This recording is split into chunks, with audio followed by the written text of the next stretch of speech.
David Watson, a renowned English author, once said, "Psychology is the science of human behavior and the things that happen in the mind to create it."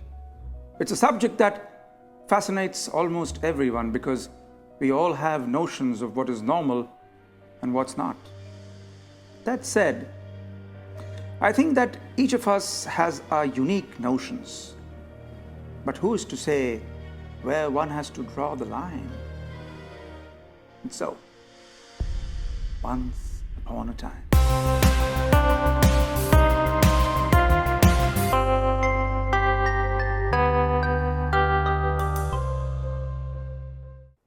Monday morning. The earliest that homicide detective Lew Henson could make it to the scene of the crime was when the warm rays of the sun gently caressed the even grass by the side of the river. The body had been found the night before by a bunch of kids, immersed in weekend revelry. It was another matter that the party stopped soon after. The man had been reported missing by his wife 2 days ago. Ford Nicholas. He was the Grimm family chauffeur. It was easy to figure that Ford was a victim of murder.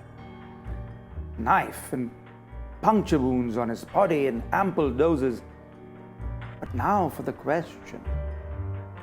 Why and who would do a thing like that? Monday afternoon. Henson sat on his desk idly playing with the Rolodex, his mind working on various conspiracy theories at once. It was little past his fourth cigarette when Emma, his assistant, walked in with a short, burly man in tow. "This is Danny Donald," Emma announced, as if everyone in the world knew who Danny was. He looked like his mother would have forgotten him.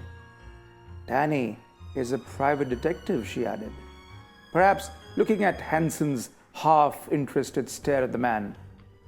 Henson waved Danny to a chair as Emma made herself scarce. "Mr. Grimm, he has been not taking my calls for the past few days."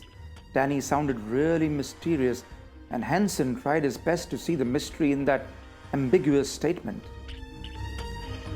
"Mr. Grimm hired me 2 months ago to follow his wife. He thought she was having an affair." Danny seemed to finally make sense. "Well, was she?" Henson asked. Danny nodded, and from a folder picked out a few selected pictures of Mrs. Grimm, feeling not so grim, with another man in a hotel room. She seemed to be in the throes of passion. Henson looked at the pictures for a while. Chauffeur dead, Mr. Grimm missing, and Mrs. Grimm having an affair.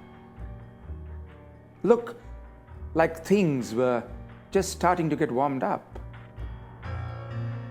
Tuesday morning. She looked beautiful, Mrs. Grimm, in her expensive Chanel dress. Her lawyer looked equally suave. Henson had brought the lady in for questioning, considering that her chauffeur was dead and her husband had been missing. "Are you saying that your husband has been missing for 3 days, and you did not think it was a matter to report to the police?" Henson raised an eyebrow at Mrs. Grimm. Mrs. Grimm remained indifferent. "Joe, my husband, went on business trips very often. This time he took the car and the chauffeur because he just wanted to travel upstate.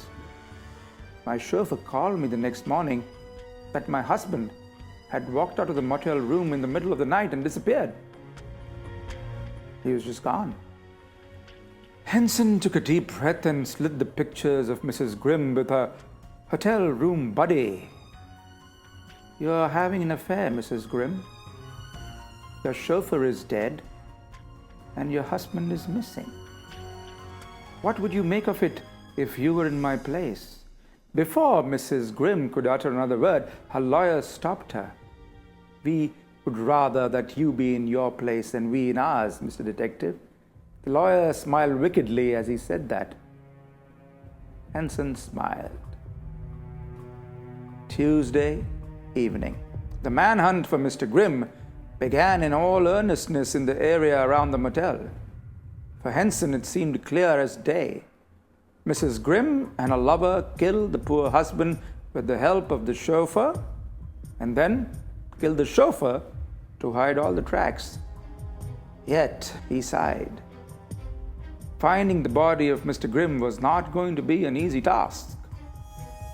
In the interrogation room, Mrs. Grimm's hotel buddy did confess to having an affair, but he was still adamant about having nothing to do with the disappearance of Mr. Grimm. Henson knew that the law would protect them till the body was found. But even then, he had enough circumstantial evidence to pursue the case. Tuesday night.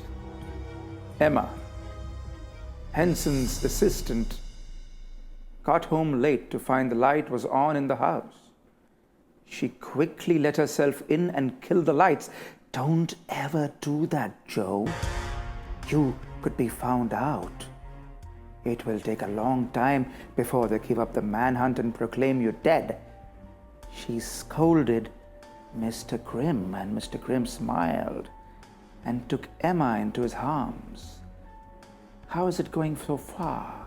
Emma's face turned soft as she kissed him. You will get your revenge.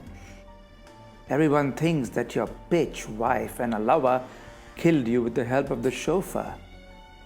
They have played this very well. Joe Grimm smiled. Not we, my love, you. And yet, I have no clue why you're doing this for me. Emma smiled. Have you heard of the term social scientist? Joe Grimm shook his head, perplexed. It's a study of human relationships and how people behave in our convoluted society. Emma educated him with a sly grin. So, you're helping me as a research project? Joe Grimm looked at her flummoxed. Emma nodded, and then with a quick slash, cut through Joe Grimm's throat. Stepping back, she smiled at her handiwork and couldn't help a giggle. And my research, she said, is just beginning.